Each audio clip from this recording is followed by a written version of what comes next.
Coming up on This Week in Radio Tech, we're live at NAB. Chris Tobin is along with me, and we've got several guests involved too. Plus, we'll take you on a tour around the North Hall of NAB while construction is underway. It's kind of a behind-the-scenes look at how these booths go together, stuff that you wouldn't normally see. This Week in Radio Tech is brought to you in part by the folks at Lavo and the Crystal Clear Virtual Radio Console. Crystal Clear is the console with a multi-touch touchscreen interface. By the folks at Broadcast Supply Worldwide, where April Virtual Roadshow is happening right now at bswusa.com. And by Direct Current e-newsletter from the Telos Alliance. Get Direct Current in your inbox every Thursday with technical pointers putting you and your facility at an advantage. Hey, welcome into This Week in Radio Tech, the show where we talk about technology, everything from the microphone to the light bulb at the top of the tower and everything in between. And there's a lot in between now. Joining me here in person, my favorite guy, it's Chris Tobin. Hello, Chris. Welcome in. Hello, Kirk. Yeah, so we're on location in Las Vegas. Yeah. The NAB TWiRT show. What else going on out here? There's a few other shows happening, but we'll stick to broadcast. We'll stick to broadcast. That's right. Why not? And so TWiRT, now you've mentioned those terms, letters, like we should know what that is. What is that? You should know what that is. It's the Public Radio Engineering Conference. Yeah. Part of the, American Public Radio Engineers, APRE. You have the button this year. Yeah. It's actually created by one of the members. And if you're a public radio engineer and you're not a member of APRE, you got to check that out.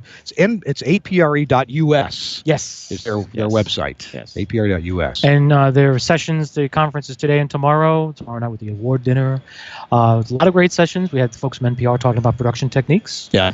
Folks from WBUR talking about the new FM transmitter facility and the pitfalls of trying to stay on the location they were on, the tower they're on. That was unfortunately doesn't meet the necessary structural specifications for the new antenna, so they had to relocate to another place that actually was better. Okay. And there was a few other folks there talking about Innovonics had a representative talking about HD radio and alignment, understanding why you need to do it, what to watch out for, understand, yes, there are differences in some systems and how you'll hear it on different radios, but it's okay. Is it true that when HD radio first came out, that once you got it aligned, that is the main FM analog and the HD1, once you got that aligned, that they really didn't drift? Or did they drift? Well, they will drift because by design with the packets going between the hardware, I'll say that. And the packets, as you know, on Ethernet, with jitter, latency, they arrive at the destinations at different times. So eventually you do get the drift. And depending on your implementation, the drift could be greater or less. It stays in place, but slowly will wander over time. But the equipment now is so much better that I don't know if too many people where it drifts a lot unless you have a really crazy network distribution that's using it on. Yeah. You know, you're just part of that issue of latency and jitter and whatnot. Well, at this moment, I don't take care of any HD radio stations, so I have to get this information from people like you and others who have to deal with this. And we know several companies have come out with solutions to keep those synchronized. Yeah. The folks at my colleagues at Omnia have certainly been working with a few others to happen. There's several ways to do it. TWiRT monitors, you can do it in the analog domain, or you could listen to both the decoded digital and analog and listen to it and make the alignment, change the timing. There's, I think, Bellar and TWiRT and Innovonics have it in electronic form. So on a mod monitor, you can see the graphs and make the alignments come together and know where you are. So there are several ways you can approach it. So depending on what your budget permits, you can make it happen. So those are some of the sessions, and I believe Jeff Welton is talking there tomorrow, maybe? I saw Jeff today with Al Salsi from SAS earlier today. Oh, okay. Maybe today's session. Yes, Jeff from Nautel and Al from SAS would be there. The nice thing about this is the PREC or PREC, you get to meet a lot of vendors and folks at a level where they're not worried about the marketing. It's like, okay, you're talking to Jeff from Nautel and you say, Jeff, I got several of your boxes in my group, and we've noticed an interesting pattern about the way we interface with the AUI, right? The user interface. Now, on the show floor, he'll say to you the standard line, because he has to. At a conference where it's a one-on-one and you can be understanding and say, off the record, here's what you're experiencing. On the record, this is why it's this way, but we're coming closer to changing it. You know what's amazing is to have people like Jeff Weldon at Nautel, and a lot of companies have a point person or people who are, you can tell that the communications within Nautel are pretty good. Oh, yeah. Because people seem to know what a problem is, what a solution is. Yeah, if your serial number's between here and here, let us send you a kit. We'll get that fixed, that kind of thing. Yeah, no, Jeff is great about that. And if you're at the NUG the Nortel User Group conference last year, the big phrase was things that go boom in his presentation. That's all I'm going to say. So if you bump into him, between today and tomorrow or on the show floor, just ask him about things that go boom. But that's what's the best part about these conferences. You get to talk to folks like you and I are talking. I talk to Amy and then Jim and the others here at the Telos Alliance, and I get to find out stuff that I'm not going to read about in a brochure. I'm not going to see it on the floor. And it's a good thing because that's what you want. You want to be able to know there's a relationship, understanding, and you can make decisions that way. It's just like Burke. There's a few, Chuck and the guys over at Burke. Same thing. I talked to him last year about some things. I said, I got Burke units. I have the ARC.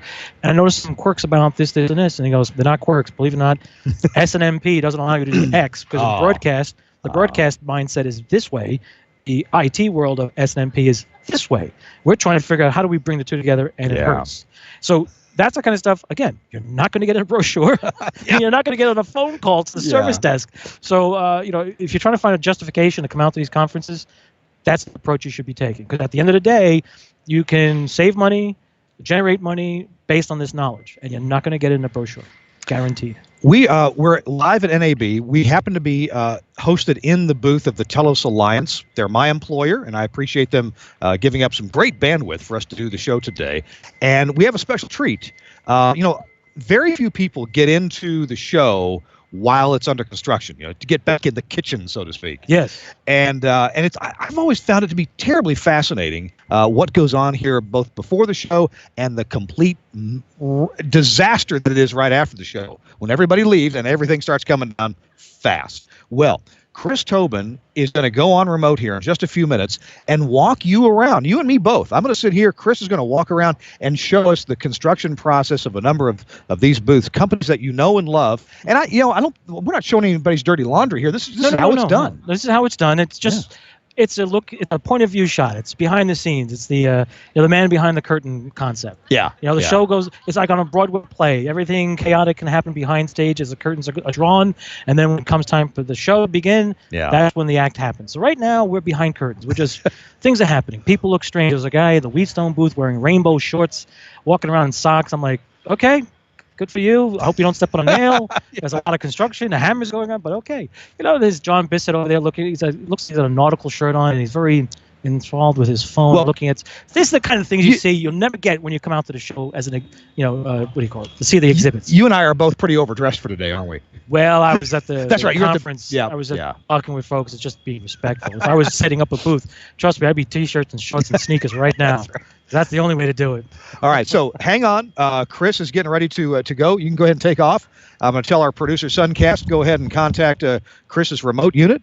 And I'm going to tell you about the folks at Lavo. Lavo is one of our sponsors here on the show.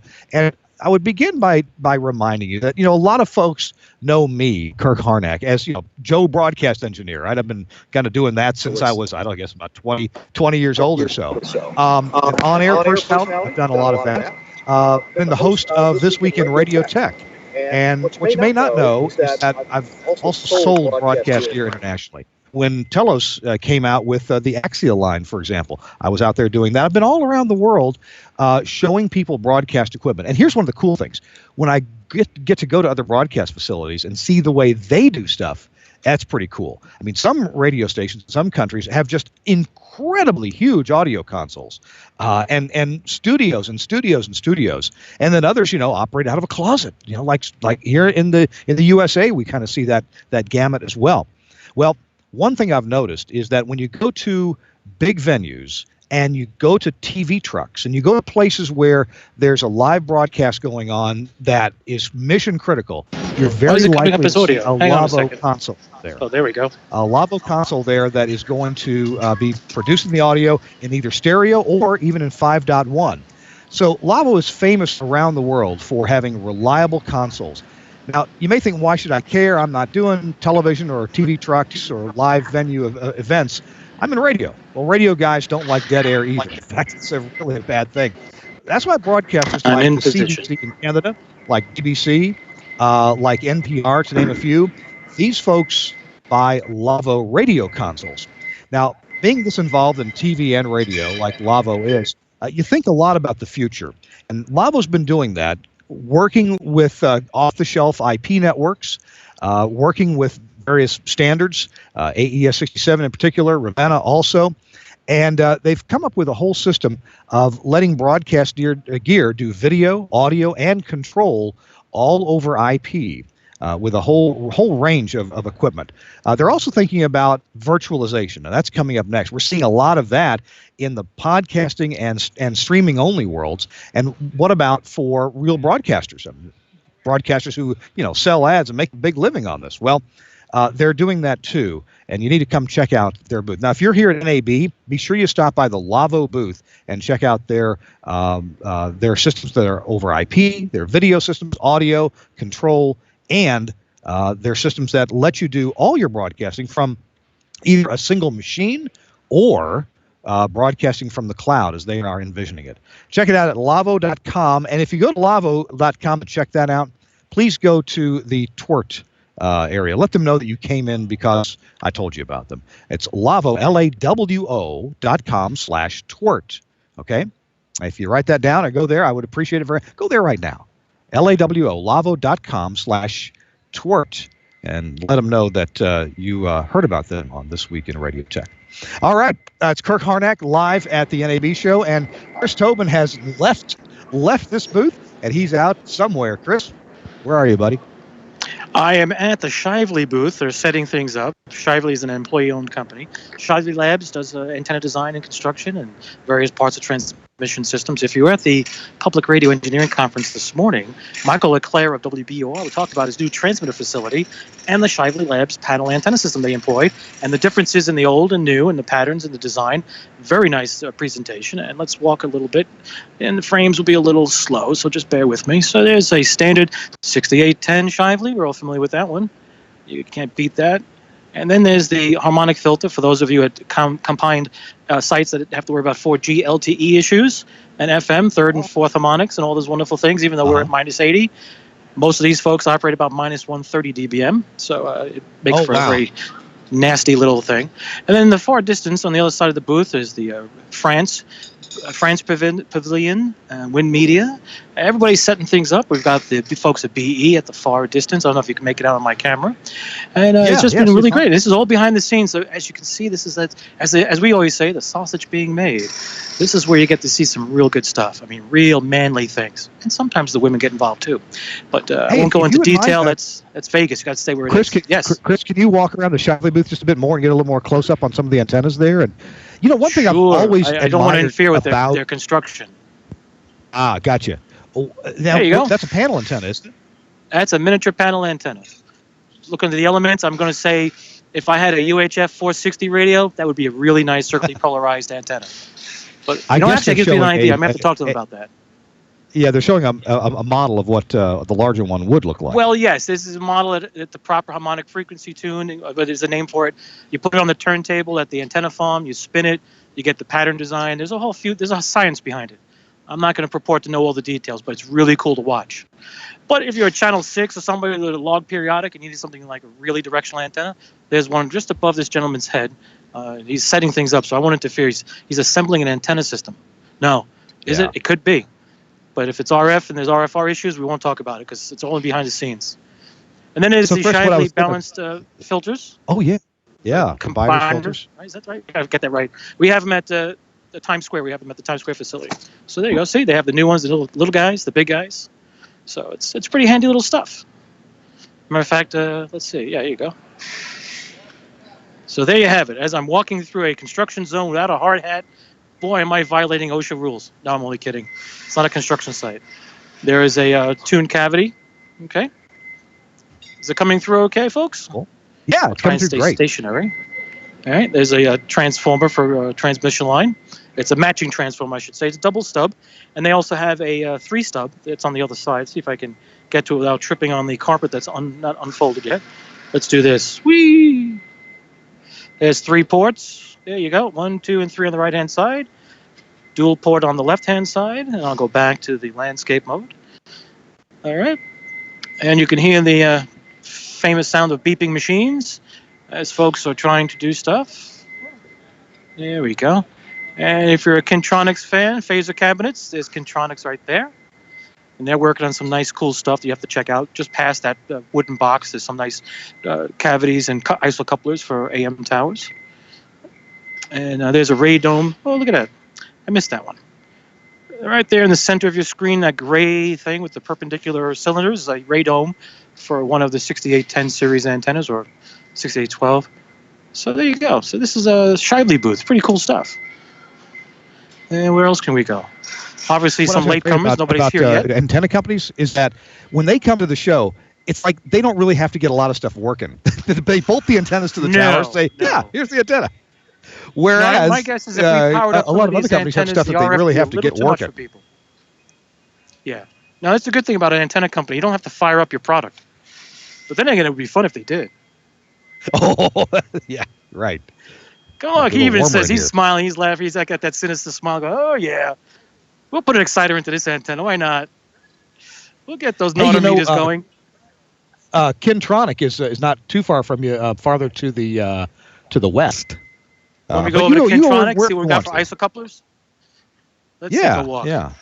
As I'm walking along, and just in the far distance, oh look, there's the folks from APT, Worldcast, SureStream, lots of empty cabinets. Well, by this time, Monday, things will be very busy and fun. So when you come to the booth, make sure you say hello to Kevin Campbell. I was just noticing from one of our colleagues at BSI, Broadcast Software International. They were saying, hey, they got a new booth design. It only takes 1 day to put it up. So they're not showing up till Saturday. Oh, they have a pop-up booth.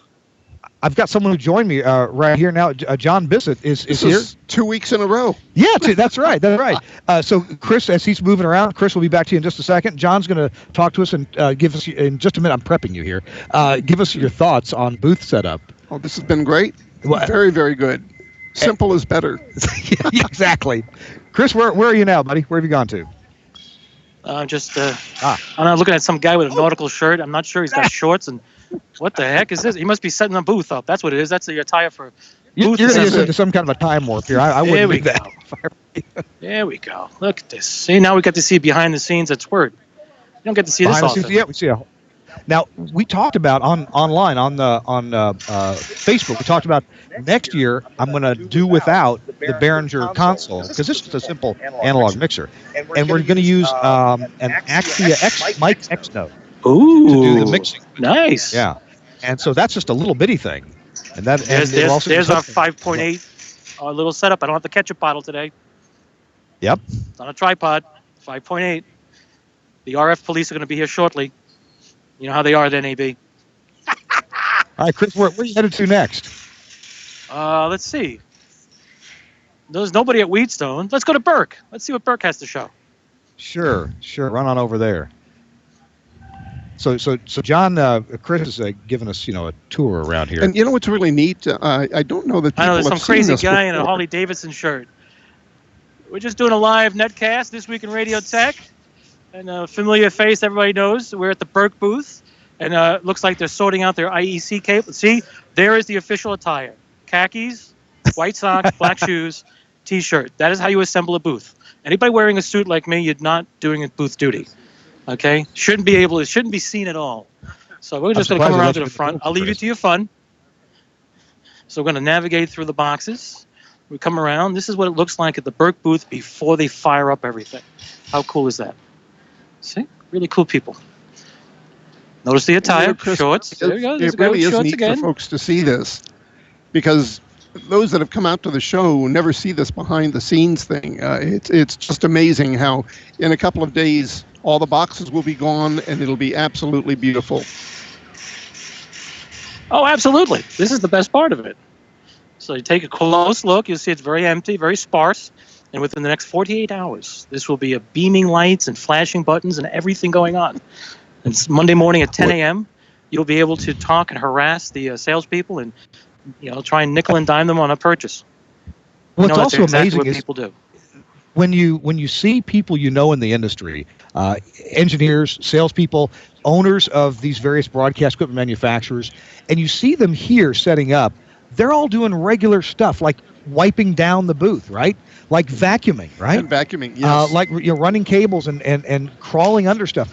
we as the public or as broadcast engineers, we typically see them in their sales role, in their ownership role, in their consulting kind of roles, and to see these people who normally you see in a pretty regimented kind of way, you see them crawling around their booth and trying to make it look good to greet their customers. Or on their hands and knees under the booth. Yeah, that happens a lot too, doesn't it? Absolutely. Oh, we're at BE. Chris, where have you gone off to now? I have arrived at the Broadcast Electronics booth, the Audio Volt Flex, Commotion, News Boss, the XTX10.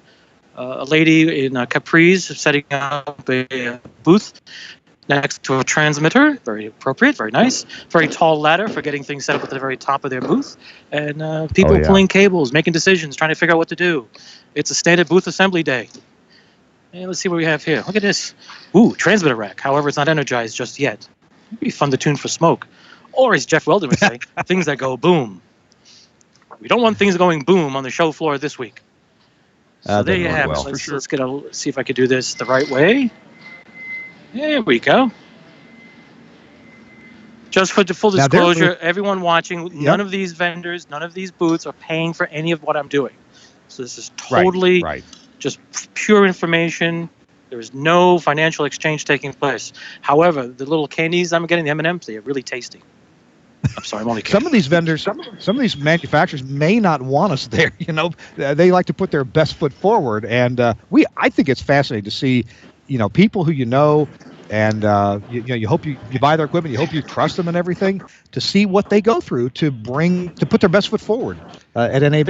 It's a big deal. It really is. It takes a lot of time and a lot of effort. That's a good point, Kirk, because people see us, but they don't see all the folks behind the scenes. It's like the folks running the cameras and the directors and producers and so forth. There are a lot of people that make all of this happen. Yeah, I really appreciate that.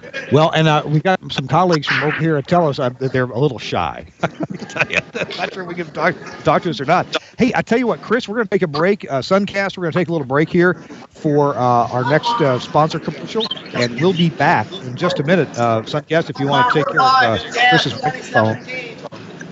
I already got you guys. Okay. All right. Hey, I want to tell you about our sponsor, Broadcast Supply Worldwide, BSW, at bswusa.com.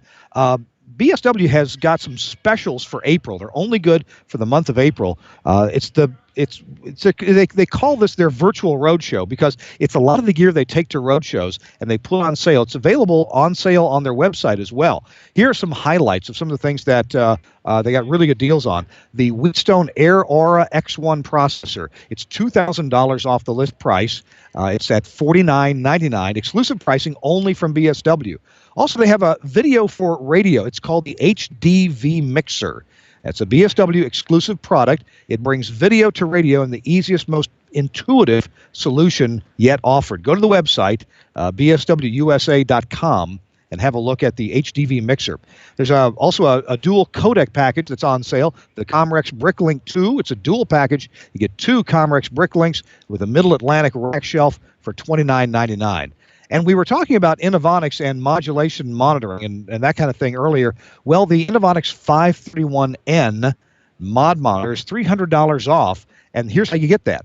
Use the promo code ROAD, all caps, ROAD, all caps, when you check out at bswusa.com, or you can give them a call at BSWUSA. Now, due to their minimum advertised pricing policy, we can't advertise the price under those rules, but you can get $300 off right there. What else? Oh, they're here at NAB. They're in booth N8106. Maybe we can stop by there and take a quick look. Booth 8106 here in the North Hall. Let's see. They have a bunch of gear in the booth. Auralex is there. Ultimate Ears is right there. In fact, Ultimate Ears has a kiosk in the BSW booth.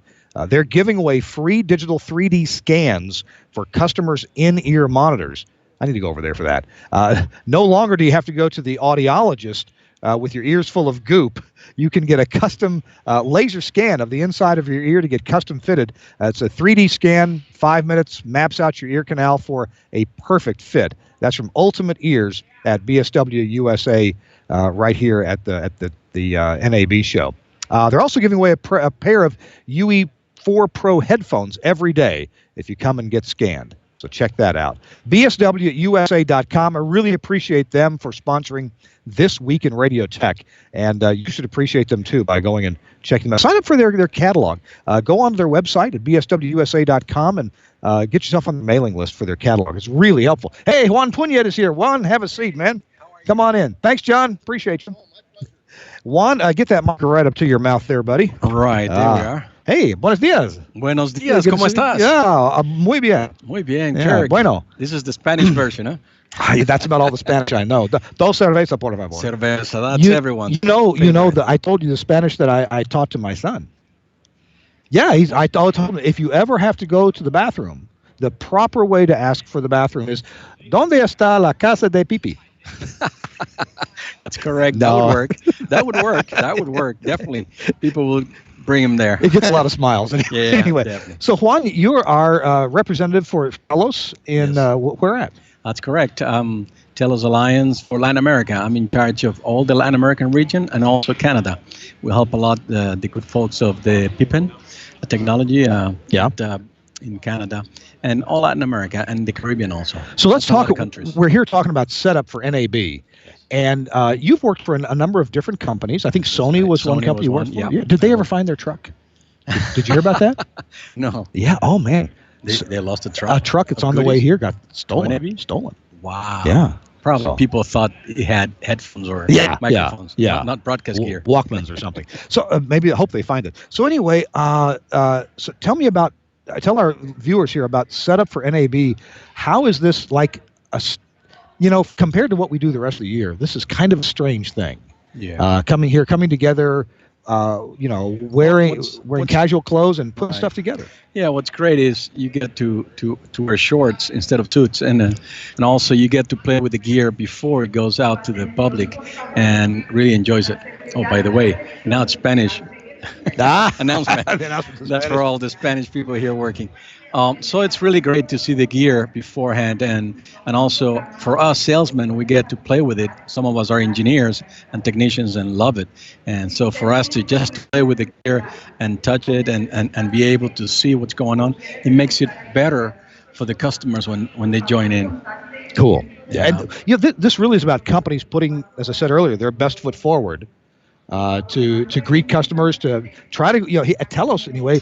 We're trying to create an atmosphere where it's comfortable to come sit down, Right. have a conversation, Right. have We're a all meaningful tired. discussion about what you need to get done. That's correct. It's beautiful. Our stand, I think, is one of the best in that sense, where you can see gear, talk about technology and equipment, and at the same time, you can sit down and talk about it. You can go more in depth, and even we have our laptops and pads in order to talk about it in detail. And you can have a drink, you can have something to eat, and you can rest, which is good. So you go to trade shows in Latin America, especially. You've been to Panama, Colombia, Everywhere. Everywhere. Argentina, Brazil. So I've been to a couple of these. Tell me how NAB is maybe different from those or the same. Well, first of all, the size. Size is huge. I mean, NAB is I think the greatest, largest, and more people than even IBC, I believe. Yeah, absolutely. Yeah. So that's the first difference. The second all the difference is not all the gear is possible to bring to the countries because of the importation taxes problems, and it takes a lot just to bring it into the country. And so here at NAB, you can bring everything. Everything is here. So a lot of folks from Latin America or Canada want to come here just to see all the equipment. And that makes it much easier. The other and last most important one is the experts. I mean, you get some of the software designer, equipment designer that are here, and they can answer questions directly, and that's really good. On the other hand, in the other shows, Brazil, Argentina, Mexico are the largest for Latin America. We do get a lot of people, but the equipment amount is limited. Yeah. And then you get Panama, Peru, Colombia, and it's smaller and less gear, of course. Let me see if I can get Chris's attention. Chris. So Chris Tobin has been out on remote, and you can charge your phone. See if you can bring you back into the conversation here. Is that the right one? Okay. Yeah, there you are. Yeah. Good deal. Have a seat. I'm going to drop the other connection. Oh, okay. Suncast. Gotcha. Have battery left. Gotcha.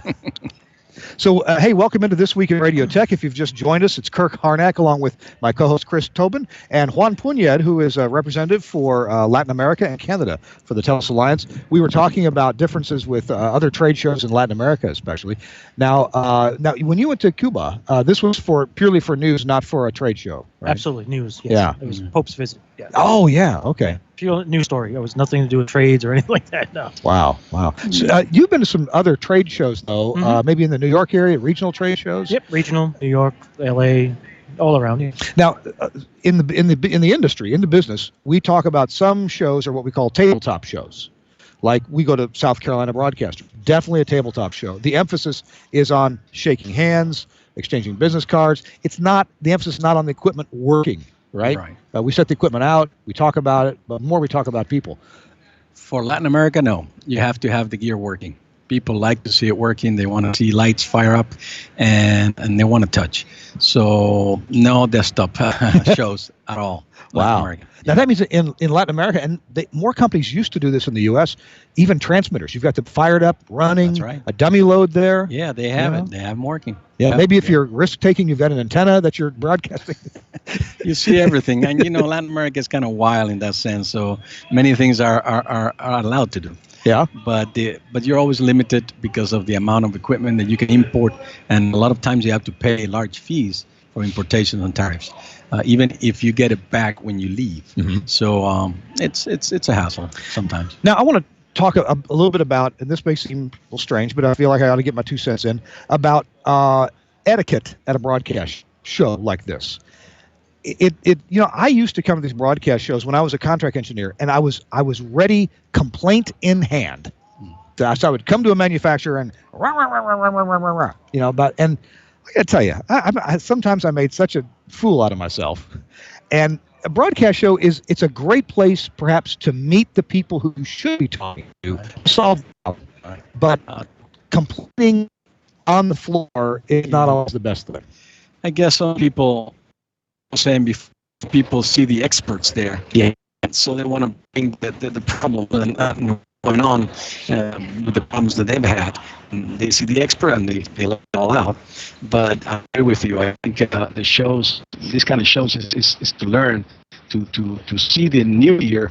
Where are we going? Where's the future? What does it bring to us with all the software and hardware and equipment that is being brought into these shows? Yeah. Well, I think for customers, for broadcasters, engineers who have equipment problems, they do want to talk about one of the most effective things you can do is come to a show, go to the manufacturer and say, hey, I've got a problem with some equipment, and after the show, I want to know who do I need to connect to to get this problem solved. I'm under some pressure to get it solved, and I got to talk to the right people. Right. So it's a great place to have that conversation. Right. I think that's a great way to do it and get more than if you came and upset and go.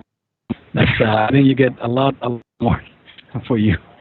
One thing, and Chris, maybe you can expand on this, is you come to a show and maybe you can learn something about how your gear works that you didn't know about. Absolutely.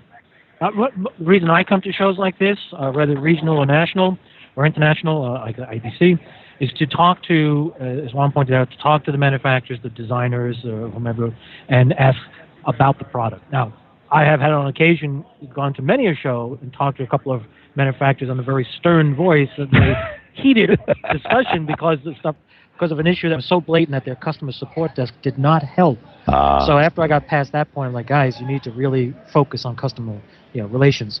But yes, come to a trade show like this and talk as say, as we said earlier, Nortel. I have a lot of experience with Nortel products back in the early days of the MFETs, the 50 kilowatt AMs they were first coming out with, to the current models everyone is familiar with. And I remember through all those years, all the show visits, talking to the engineers on the floor, and they would say, look, come here, let me show you what we did. They pull out the rack, the PA module, and they say, here's why we do it this way. This is what the problem is. Here's why we have to do it this way. That's why there's extra 2 inches here. This is why the box has to be 3 inches from this space, or the amount of airflow has to be X, or the BTUs are Y. That's the kind of stuff you don't get in a brochure. It's not going to be in a catalog. It's not going to be in a radio commercial or anything else. That's only going to happen when it's one-on-one. Juan knows, and I've dealt with folks. I've had the pleasure of working with people in South America.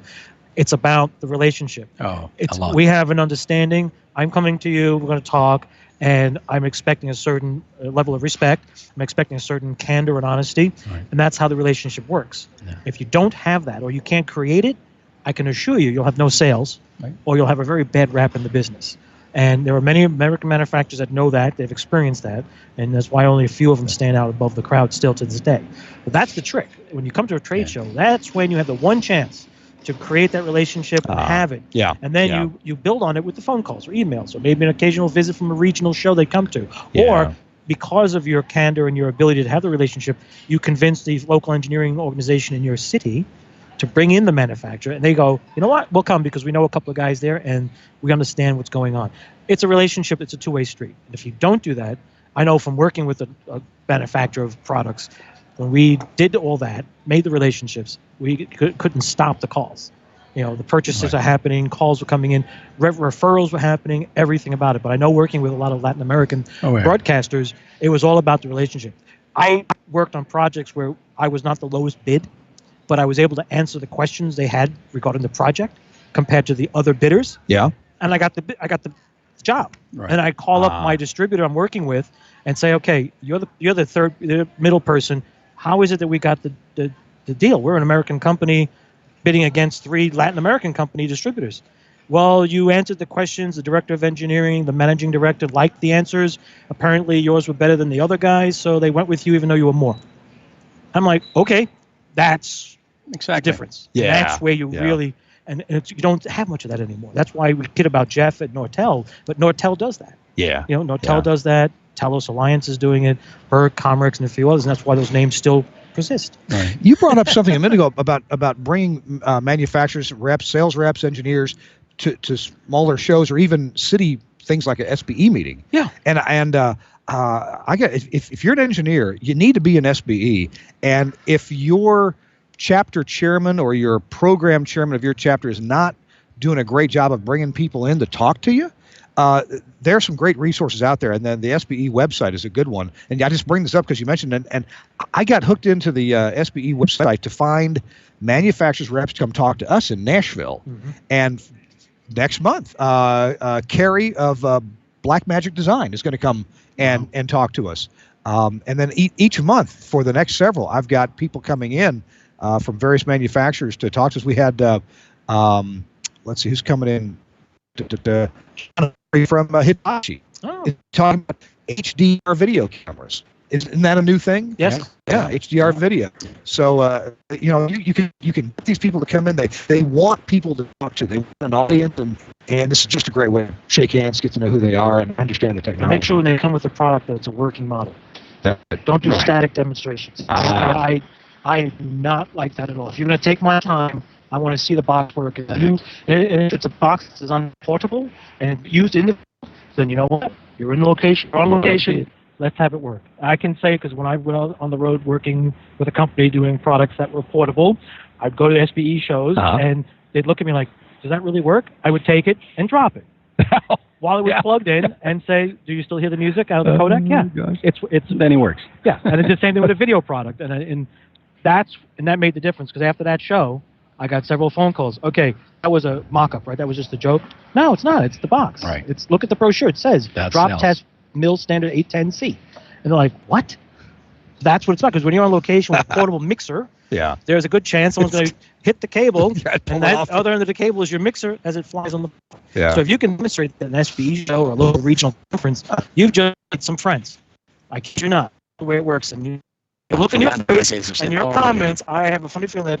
I have so many experiences in Latin America about that too, because what happens now. This is something true. The customers are smarter and knowledgeable. All the information is available. They don't want to see PowerPoint anymore. They want to see the product working. And if you please say that works under these circumstances, then you have to prove. And that's the key. That's where you want to show it at these events or at the local events. And I agree that they should invite more of companies to bring and show and do local or smaller events. That's really good. I'm trying to do that all the time for Latin America. Yeah. There's no small city, you know what I mean? I'm trying to reach as far as I can. And that's the key. You were talking about having manufacturers should bring working models. So at our Nashville SBE, we had Ben Nemser, a longtime friend of SBE, come in, and I was thinking, make sure the stuff works. He sells cable, and every piece of cable he brought worked. Yeah, I think it did. Actually, it says awesome cable, fiber and cable assemblies together. So, do you? I guess what I'm trying. What do you think we might see at this NAB? Do you have any predictions, or do you see new technologies, or people just moving closer and closer to some goal or some end game? I think one of the key words is streaming, and IP, of course, and I think in the case of radio and even video, they're all looking for IP solutions, and that is, it's not new, but I think 90% of the customers coming are looking for the serious companies that are offering the best solutions out of IP and streaming for video and audio, and that's going to be probably what everybody is going to be looking for as a main product. A lot of software. Yeah. I think software is becoming more and more reliable, and people understand that the world is turning into software, and internet is taking over our lives, as we all know, and we live that now. And so that area is where everyone is focusing. You know, it seems to me that when engineers are looking at new technologies, one of them would be streaming, and then as we add more capability into streaming, even some broadcasters are now, and many more will be, instead of having a studio with so many computers and things, they're going to run that all in the cloud. I mean, there are services right now where you can put all your music there, you can voice track your stuff, you can go live if you want to, and then as you're streaming, or right now people don't go to the cloud to do that and then back to a transmitter. People are doing this for streaming, and there's some solutions out there that are looking pretty interesting. I predict that we're going to see more and more of that. Yeah. Where a person, Cloud even is key. What's that? Cloud is key. Yeah, yeah. I think it's becoming the hub for everyone to work with. Now, will that be I mean, people are going to be scared of it at first. Just like, think about, well, I know you weren't born yet, but I probably was. Chris probably not. But think about back in the earlier days, of HD radio. You bought it on some faith that it was going to work, and then you discovered all the little problems that went along with it.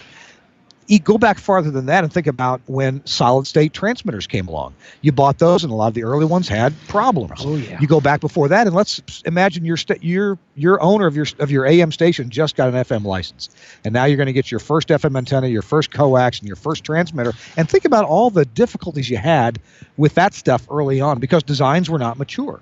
We're in that stage with streaming and beyond. Streaming and coding is, we got appliances to do that and software. We've got ways to get that done. We know that's pretty reliable. But then what we add on to streaming, like metadata or running your station in the cloud, I think it's the uncertainty that engineers can find some solace for or some understanding for when they come to a trade show. They can see the software, they can see how it works and what it's supposed to do. Does that make a little sense? Yeah, that's right. Yeah, I think that's what's going to happen. That's what's happening. The other thing is, I was thinking as you were talking that the product, the final product that the consumer listens or sees, watches on TV, has to be better. And only those companies that make the products that work, not that make it happen, but that it works and it looks better, or you can hear it better, will probably survive. Because there's too many companies also out there offering solutions, and anybody nowadays can create a codec in a way or a stream, but not every company can have a very good sound, full sound, complete sound that is comparable to the FM on air or HD in that case. Gotcha. Yeah. Gotcha. So I understand we've got more. We're talking about the internet. Realize we're at a trade show and they're plugging and unplugging things as we go because it hasn't started up yet. Suncast, do you want to call us back, or what would you like to do? Want to continue? You want to continue without video? Okay. Well, so we're radio now. All right. Well, the IP part of what you're talking about and where things are going, the cloud stuff. Yeah. This is the new consumption device. And you're holding up your iPhone. Holding up the iPhone right. is the new consumption device. So radio in particular even television, but radio right now needs to consider something more than just the audio, just the music, but engaging the audience. Because, if you That's look at correct. this device, the iPhone or an Android phone, and people are consuming through the various CDNs, all those different video delivery services, and that's their reference. Yeah. So you either Yeah. need to equal that or go above it, as Juan pointed out. That's correct. It's not just Yeah. audio, it's better audio, or in the world of television, immersive audio. And that's what's changing. And I think at this show, you're going to see a lot more of that. And I think we need to start thinking about workflow and understanding it's not just the technology. Because if you want to do, I can go live from this. We did it already, right? Right. But the quality was so-so. But if I Exactly. went live with a device that was designed, as Juan points out, to do exactly what I did here, then I can create a more impactful, more immersive or engaging opportunity. And again, at the end of the day, the opportunity is not just what you create, but you create, engage, and at the end get the revenue out of that. Right. And the revenue could either be through product sales, the revenue could either be through sales of the show or support of the show you're doing, or both. So the key is now looking beyond just the traditional, I'm going to buy a transmitter. Yeah, okay, fine.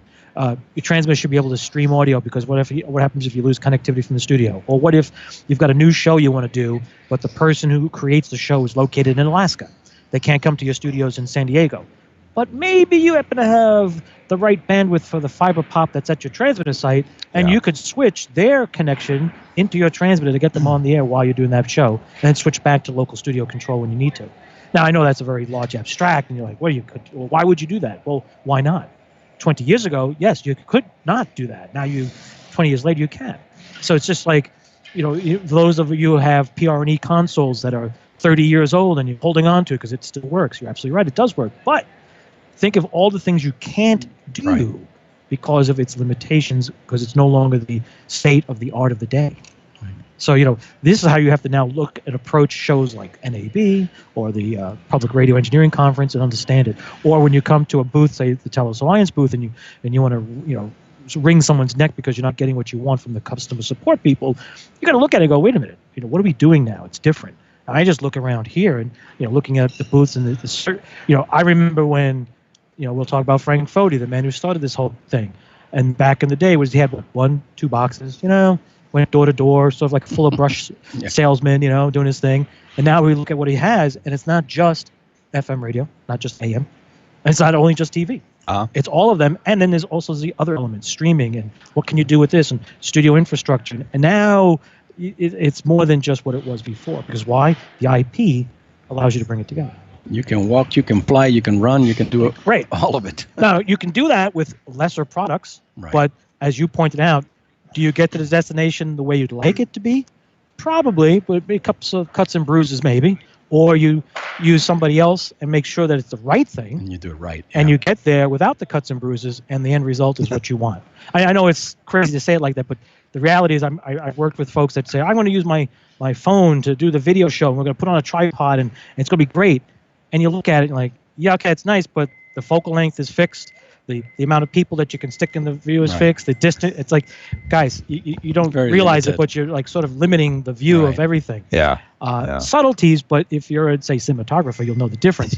But radio needs to look at it that way. You have to look at it and go, wait a minute, it's more than that. Like what we're doing right here. Right. Okay? 20 years ago, this would be unheard of. And that you mentioned is the way to keep the audience with you, because a lot of radio stations or TV stations, they're afraid of the streaming, the internet. They're really afraid, and they need to embrace the technology. They have to bring good product to the audience. If you bring good product to them, they will keep listening to you in that medium, whatever the medium is. It's true. Yeah. Well, I was at the Public Radio Engineering Conference this morning having breakfast with a few of the folks from the engineering community, and it was great to hear a lot of them do watch the show this week in Radio Tech and enjoy some of the stuff we do and many things we talk about. And the goal is to engage the audience by getting them to ask questions to themselves, right? So one of the gentlemen, several people said they now use this show. They spend an hour of their workday watching the show, and they tell their employer, I'm doing this is work related. And at first I was like, well, that's pretty cool. And sort of like my first reaction is, what? But then I realized, like, oh, wait a minute. The world has changed. You would be doing the same thing with a a YouTube video of training or Facebook Live or something else. If you're looking on how do I wire a microphone to do stereo or MS settings, so why not use our show for the same thing and you develop it? That's how things have changed. That's what's going on. That's the engagement. That's the part that people are looking. And why I'm still mystified, I worked for 2 large networks that gave away all of their programming to third-party streaming companies because they were not in the business of streaming. Fast forward to today, those companies they sold them to, they gave that information to, are now multi-billion-dollar companies known as Yahoo, Google, AOL, and a few others. So if you're a broadcaster, or a medium market, small market station, or you're a single owner, don't be fooled and think that you have to give away your stuff in order to be popular. Just do the math, look at it. What's your audience? Start off small. If the growth is getting out of hand and you have to pay too much for your delivery, then move to the next level. But don't just assume, let me call up a company and spend $400 a month. $30,000 later, I'm doing something. Right. The key is look at it, understand what it is you're trying to achieve. At the end of the day, you'll find out there's a lot of stuff out there. That's why I pointed out earlier, what happens here at the Telos Alliance is not just one piece of the puzzle. No. It's many pieces. Now, I may be a TV station, doesn't need the radio pieces. But if I'm working at a TV station, happens to be co-located with a radio station, and we do a lot with them, now all of a sudden my TV product can be interfaced with their radio product, and we can now create content that we couldn't do before. Yeah. If you look at some of the boxes that do SDI embedding, well, why would a radio station need SDI embedding? Well, guess what? You do need it now, especially if you're co-located with a TV facility. And SDI embedding is important because you're doing multimedia videos. You're web streaming. That's part of video. So now you could do one-stop shopping at one place and get everything you need and know what the outcome can be. These are the things that you have to start thinking about. Yeah, we had an example just about 2 months ago in Argentina where a TV station required some solution for audio only. And they went ahead with our X nodes and purchased about 15 of them. And it was the best solution. It was the fastest, easiest, price is right, and they were able to move lots of audios in different studios because TV stations are large, and they were able to make up a solution with our X nodes from Axia. And the head of engineering was very happy, that the solution was there. One of the things that he was doubting was if we would do mixing of audio at the node level. And once he saw that and he saw a demonstration and we were able to show him, he was excited. He was our best salesman because they saw it working and it's a great solution. And so that's thinking out of the box too for TV stations where they can see the IP audio being used for their benefit. Now, I could add one to that. One thing that TV stations always like to be able to do is if their talent is not on location because of, say, bad weather or whatever the case is, or they need them, get them out of bed. So rather than trying to get video out of their house, if they have a live wire or Axia plant already, they could do a zip from the house. Sure. Broadcast quality audio, do a slide or whatever they want, or have them track the video. And they haven't even left the house at 3 a.m., but the story is on. Now they've created an impression while the person's on their way in. That's right. Whereas in the days of old, you have to roll a truck, get a satellite time, get somebody up running, and hope that happens. Or they call on the phone, and you have the infamous symbol of a phone, little picture of them, and they're talking, and they're talking, here we are, we have this song. Now you can have, this is so-and-so, it's 3 o'clock in the morning, and the floods continue in downtown, with a picture of the video of the floods while they're narrating because their voice and name is recognized by the audience. And when that piece is done, they go out, they go back to the studio. That person gets in the car, heads over to the studio, and now is in person. Right. But you wouldn't have been able to do that TV station if they didn't have the X-Node infrastructure already.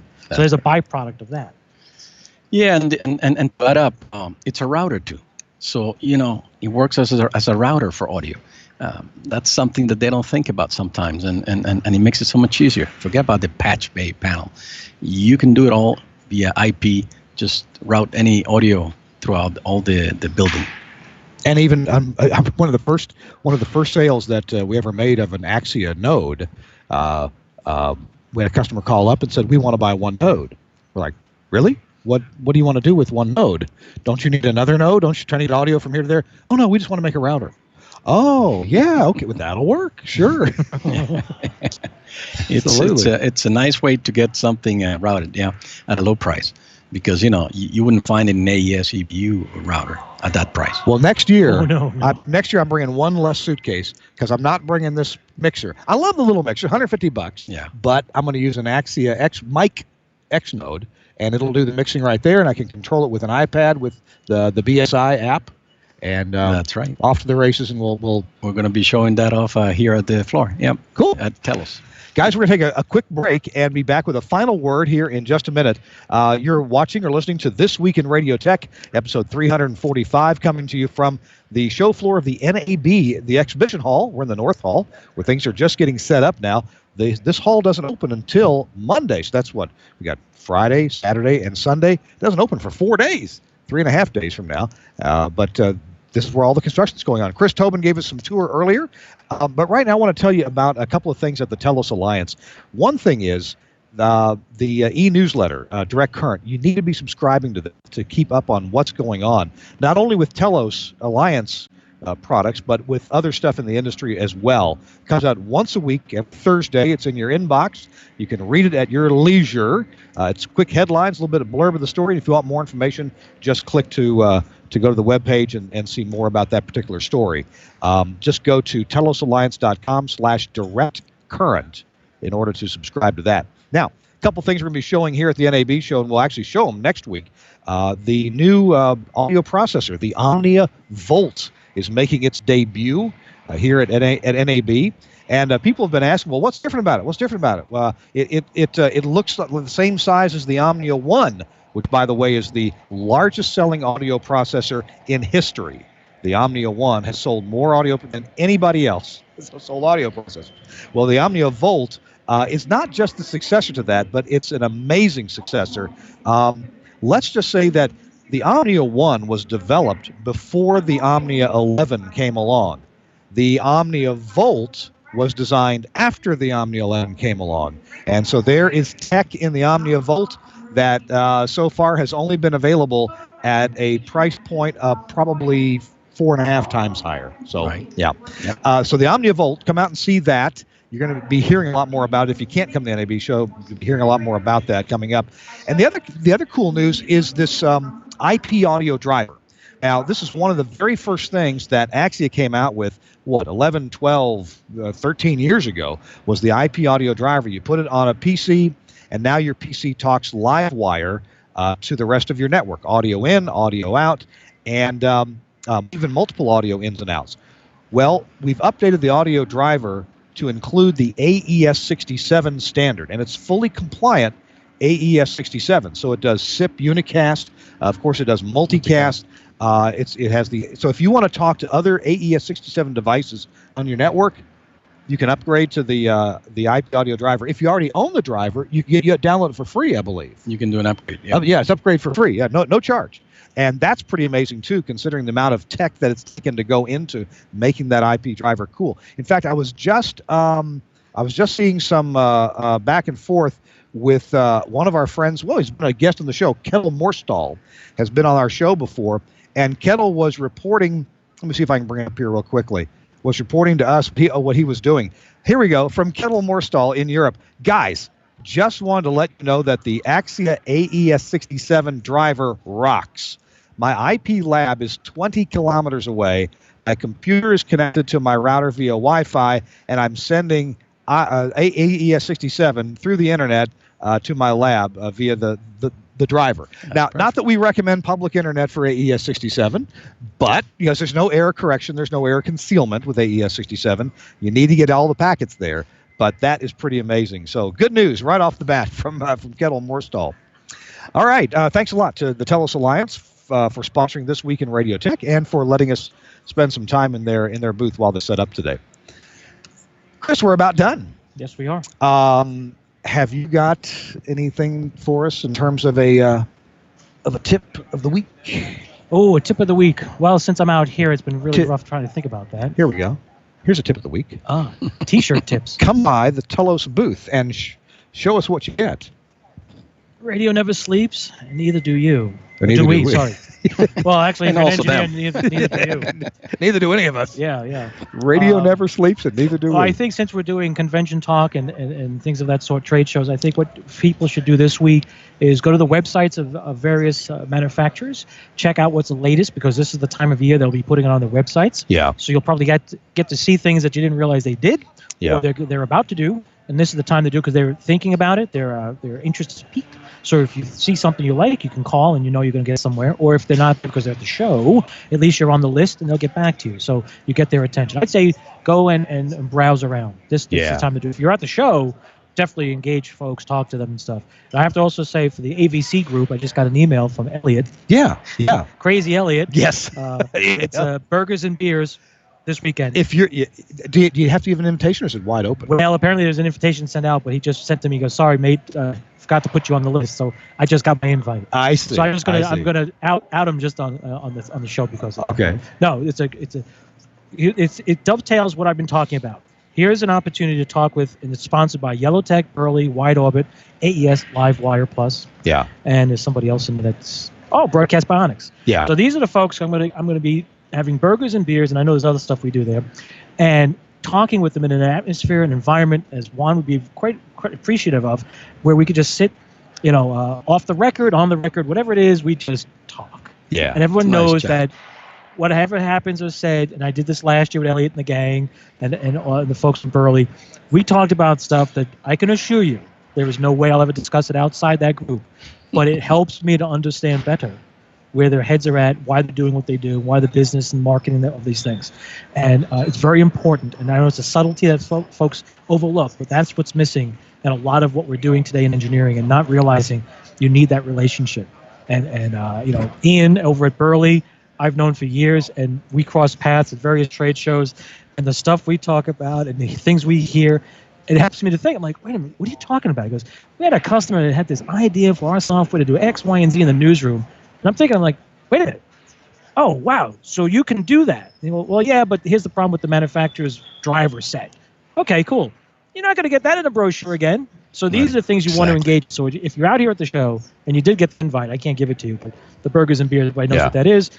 Definitely make it out there. Don't use an excuse. I'll see you. I got the same invite, so Excellent. I'll see you there. Oh, yeah, we're going to have a good time. But again, the tip for me, for everyone watching and listening, go to the websites of manufacturers that you do know, you don't know, just do searches and try and find out what's going on. Because I'm telling you, this show is about IP/video, audio, multimedia. How do I get the workflow to and from in an economical way?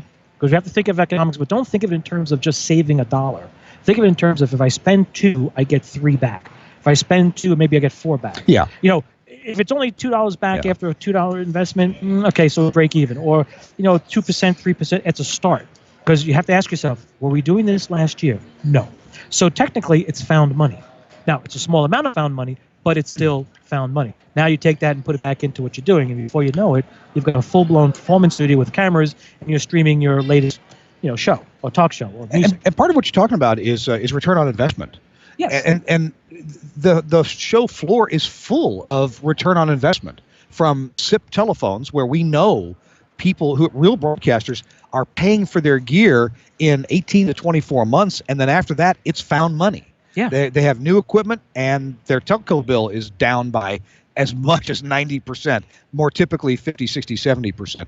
Even if you get a newer solid-state transmitter that's very energy efficient, you'll find your electric bills going down because you're not running your air conditioner as much, and then the transmitter itself is taking less electricity. Yeah. And replacing your tower lights with LED lights, Right. You can really reduce your power bill there. So there's a lot of this is return on investment. This is a VoIP phone Yep. application. Yep. My buddy's engineering office. I'm an extension on his system. Sure. He can call me anytime, and I can talk with him. If I have Wi-Fi, it's great. Saves money like there's no tomorrow. Sure. Radio station could be doing the same thing for talk shows, for reporters, for newscasters. Yeah. You can route the call. You control it now because now you control where this is going. These are the things that are happening that you really need to open your eyes and say, hey. And now we have the ability to do live broadcast remotes with 15 or 20 kilohertz worth of audio quality. Oh, yeah. Either with an app or by calling into, I said 15, or 7.5 kilohertz with G722. Yeah. You can call in with that. So there's all kinds of ways to do that. Hey, we're going to have to run. My own tip of the week would be that if you're at NAB, have those good quality conversations with the manufacturers that you need to be near, and make sure you know those relationships. And if you're not at NAB, websites, you're right. I know the folks at the TELUS Alliance, the folks at Comrex, the folks at Lavo, the folks at BSW, Nautel, they've all got updates to their websites, either now or going on now, because that's where they're announcing their new gear. So you can find out a lot of the latest just by going to their website. And their press releases are often there, too. Yes, yes, So, absolutely. Yeah. A lot of information out there. Yep. Juan, thank you so much for joining us. Thank you for having me. Appreciate it. Good to see you all. Chris, thanks for the remote broadcast as well. Thanks a lot to Suncast for producing this episode and every episode of This Week in Radio Tech. And thanks to Andrew Zarian, founder of the GFQ Network. So next week, here's a programming note. Next week, our show is going to be on the air at 3 p.m. Eastern Time. I better clear that with Andrew and Suncast. On which day? Thursday next week. Oh, okay. We're going to be on earlier because the show closes at 5 Eastern, 2 out here. So we're going to be noon here, 3 Eastern for the show. Gotcha. Unless Suncast tells me it's got to be some other time. So we're going to do the show next Thursday, just not at 5 Eastern, but at some earlier time. Probably 3, but maybe something else. And we'll do it from right here. Perfect. All right, good. I like it. Thanks a lot. We'll see you next week on This Week in Radio Tech. Bye-bye, everybody.